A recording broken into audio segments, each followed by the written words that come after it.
Perhaps one of the most interesting phenomena in physics and engineering is resonance. Resonance happens when a vibrating system at a specific frequency matches the natural frequency of another system, leading to increased vibrational energy. Resonance can cause a bridge to collapse. Wind can amplify the resonance frequency occurring in the bridge, causing the bridge to oscillate to a breaking point. People can also cause a bridge to oscillate vertically and sometimes laterally. This is exactly what happened to the Millennium Bridge. On its opening day on the 10th of June 2000, the Millennium Bridge experienced slight sideways movements by pedestrians, causing 70mm movements of the central span. On that day, the bridge was nowhere near its maximum limit, raising many safety concerns. The bridge was closed 2 days after its opening, fearing that this wobbling might cause significant damage to the bridge. To explain what happened, I built a full model of the Millennium Bridge to show how it behaved on the opening day, how pedestrian movement affected the bridge, and what was the solution to fix it.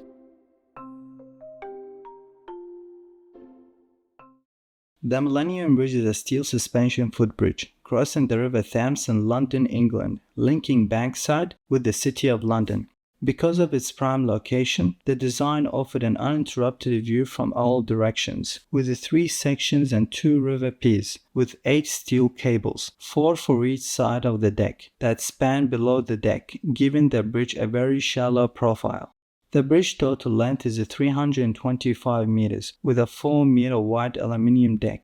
The 8 suspension cables are tensioned to pull with a force of 2,000 tons, enough to support a working load of 5,000 people on the bridge at a time. While the design seems unusual, with the cables being under the deck, the way the Millennium Bridge performs structurally is no different from any other suspension bridge. Construction on the Millennium Bridge began in 1998, costing over £80 million, and opened on 10th of June 2000. It is estimated that between 80,000 and 100,000 people crossed the bridge during the first day, and a maximum of 2,000 people were on the deck at one time. Excessive vibration did not happen continuously, but built up on large number of pedestrians were on the bridge, and died down when the number of pedestrians were reduced.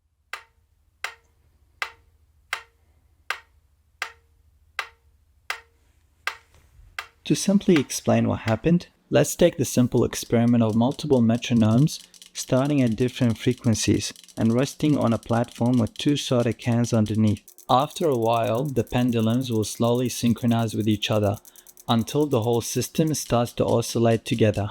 This is because of what is known as phase locking. As metronomes interact with the platform, their movements become coordinated in such a way that they reach a point where they move in harmony. The metronomes are transferring energy to the platform, which then transfer energy back to the metronomes, until they all sync up and start hitting the beat in one glorious rhythm. What happened to the Millennium Bridge was due to a phenomenon known as synchronous lateral excitation, caused by sideways pedestrian loads. The pedestrian legs act very similarly to an inverted pendulum, putting sideways forces to the bridge. When crossing a bridge, most people take for granted that the bridge will remain steady, but history shows that this is not always the case. The first documented pedestrian bridge incident dated back to April 12, 1831, when one of Europe's first suspension bridges, England Broughton Suspension Bridge, collapsed due to dynamic instability caused by marching troops. Since then, it became established practice for soldiers to break step when crossing a bridge, in case their stepping frequency might resonate with the natural vertical vibrational frequency of the bridge. Vertical vibrations of bridges are still of a concern, but prior to the year 2000, lateral vibrations were given little attention.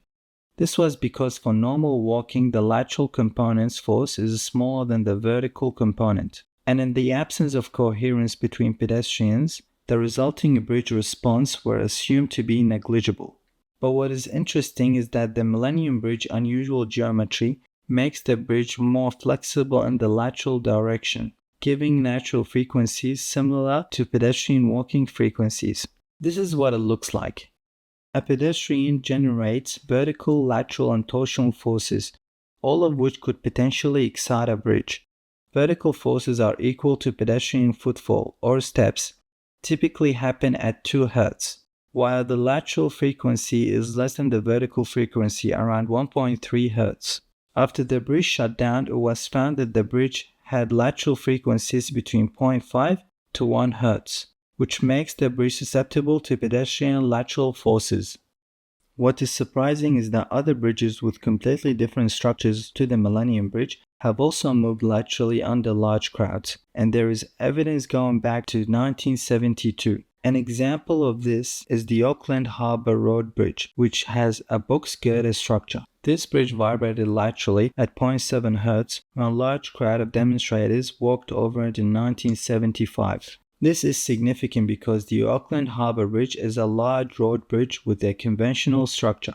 Brooklyn Bridge, which started swaying as a crowd of pedestrians walked across it in 2003 blackout, making the pedestrians lose balance. The Brooklyn Bridge repeatedly experienced crowd-induced instabilities during the 2011 protest and 2011 New Year celebration, raising concerns as the bridge sometimes called the bridge that is not built for crowds.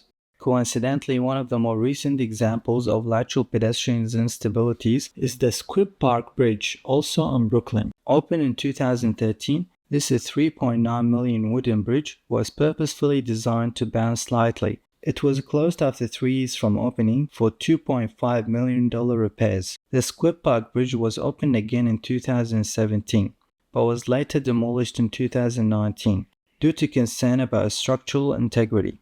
In all of these cases, the phenomenon was not fully researched or analyzed, and its occurrence was not widely spread within the engineering profession. However, it appears to be there is one common thing between all of these bridges.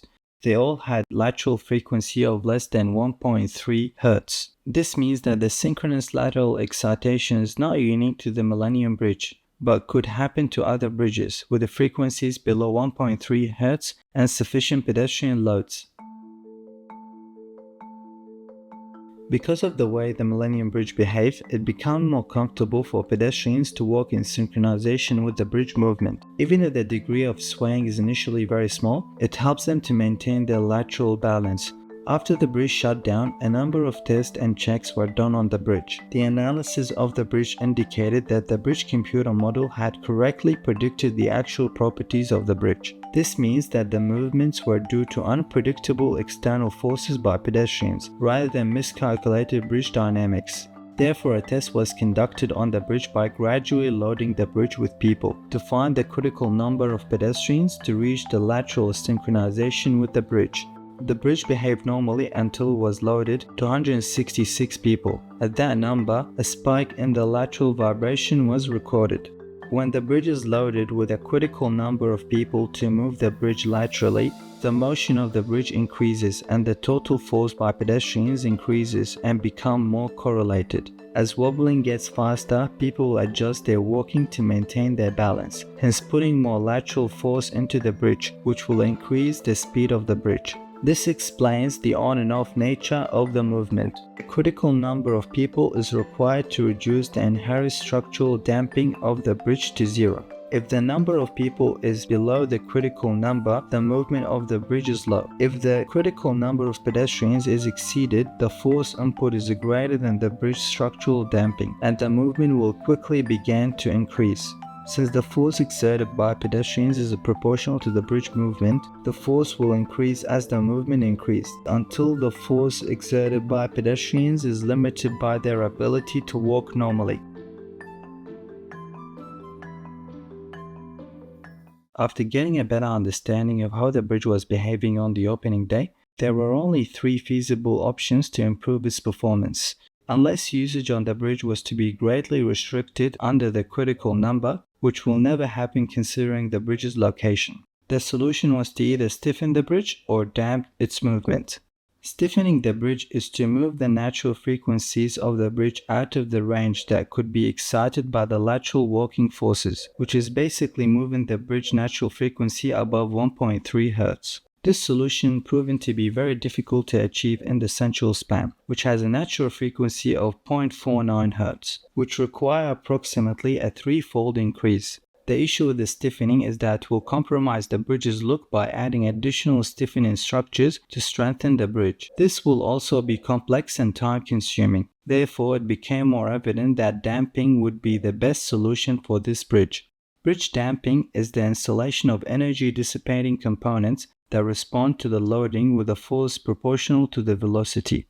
There are two damping options selected to be installed on the Millennium Bridge. The first is the viscous dampers, and the second is the tune mass dampers. Let's have a look at how these dampers work to reduce the bridge's movement. The viscous dampers are the main damping option acting in the lateral direction, consisting of 37 viscous dampers installed beneath the bridge to maintain the aesthetic shape of the bridge. The viscous dampers consist of a piston moving within a cylinder filled with viscous fluid, typically oil or similar substance. As the structure experiences dynamic movements, the movement of the piston through the viscous fluid results in the conversion of the kinetic energy into heat, which dissipate the movements. Viscous dampers can also be strategically placed in structures such as buildings at locations where vibrations are likely to happen. The second damping option is a total of 26 pairs of tune mass dampers installed over the three spans beneath the deck to act in the vertical direction. From the bridge testing, there were no evidence found of vertical synchronization. However, as a measure of risk, tune mass dampers for the vertical modes were installed in the bridge. A tune mass damper typically consists of a mass that is free moving, which is tuned to the structural natural frequency. As the bridge experiences vertical movements, the mass damper moves in the opposite direction, which dissipates the movements.